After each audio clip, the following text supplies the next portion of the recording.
I am Nick Shell, and you have time management skills that told you, hey, this would be worth your time to watch this video from this random guy who is actually certified for Enneagram. And I'm going to be talking about this book.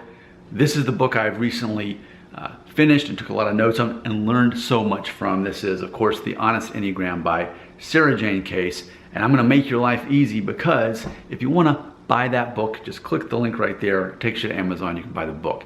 If you would like to learn what Enneagram type you are, there's also a link for that. It's free. It takes about 10 minutes. And then lastly, if you would like to become certified, as I am, and 4 of my viewers actually became certified by clicking that link, you can join them and me as well.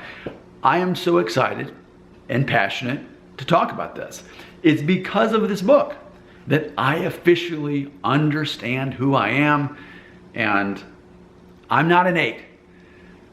A lot of people around me thought I was an 8, while others said, no, you're not an 8. So this book, in conjunction with people telling me that I'm not an 8 or I am an 8, I was able to get to the bottom of it. And I was able to figure out I'm not an 8.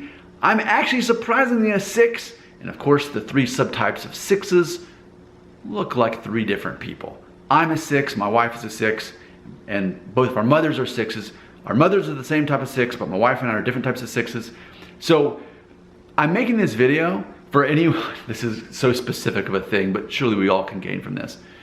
Surely if you do what I say in this video, it's gonna make your life easier, right? So here's what I'm gonna call this video.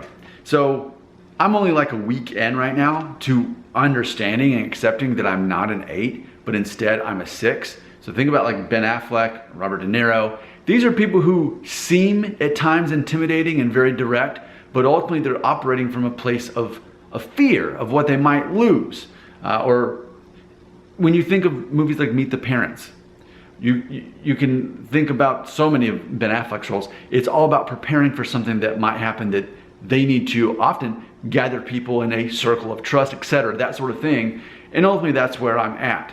Even if I am direct, and even if I am very decisive, it's simply me being counterphobic. So I'm making this video, I call this How to Be a More Balanced 6 When You're Actually the Sexual Subtype, which, awkward, right? That's what it's called, but I get it. I'm most focused on building and nurturing relationships one-on-one, more so than an entire group of people, making the whole group happy or trying to protect myself. Those are the 3 subtypes. So came up with 5 of these today. And what's funny is yesterday I joined this like men's fitness group where we went out and ran 4.5 miles. And then today we did a boot camp in a parking lot of a school.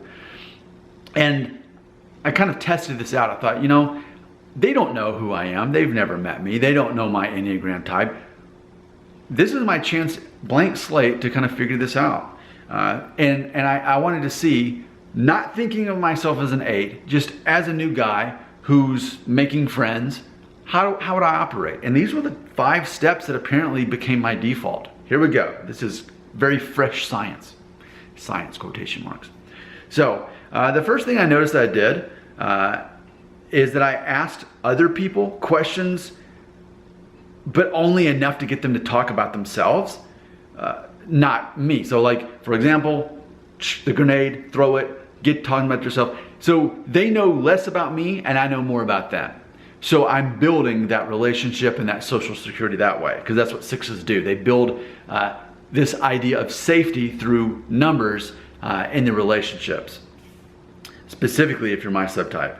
Also, I made several little short self-deprecating quips, but when I wasn't doing that, I was actually quiet in the group. So if there was something kind of funny to say, like, for example, you know, we're doing all this fitness stuff and somebody said, man, you did a good job. And then I would say something like, well, I'm glad I can make it look that way. So I'm actually making fun of myself, but I'm also validating what they're saying.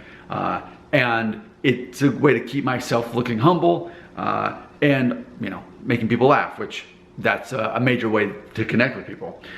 Next, always buddy up. So specifically, I'm a 6 wing 7, known as the buddy. I'm really good, especially because my sexual subtype, I'm really good about being someone's buddy, pairing up with someone and doing things together and spending quality time that way.